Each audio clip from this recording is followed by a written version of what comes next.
बहुत खूबसूरत शायर, पंजाबी और उर्दू नूं बड़ा सोहना लिखते हैं, जनाब राणा असद साहब।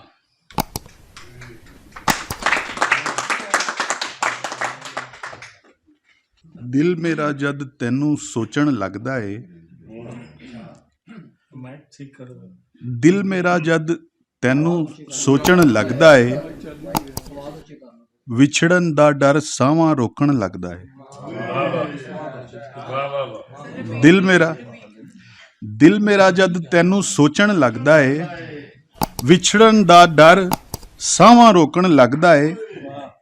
फिर खिंचा मैं जद भी अंदर साह मेरा, बाहर निकल जावण नू तड़पण लगदा है।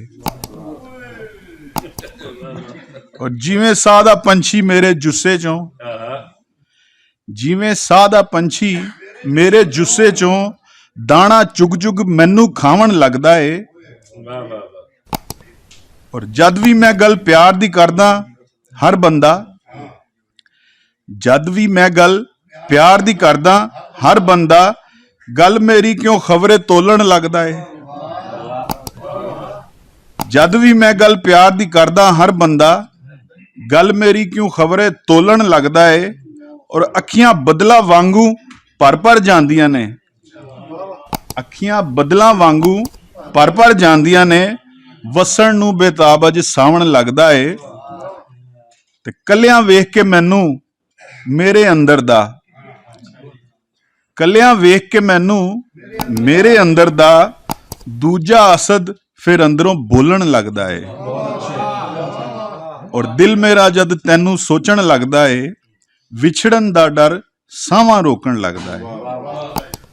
सज्जणा कुछ भी मुल ना पाया, छलकिया अथरू डुल ना पाया।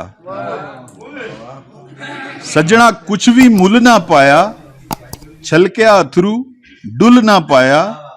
भुल गए सारे एक एक करके, भुल गए सारे एक एक करके, मैं यारां नू भुल ना पाया। जी शुक्रिया जी, शुक्रिया जी।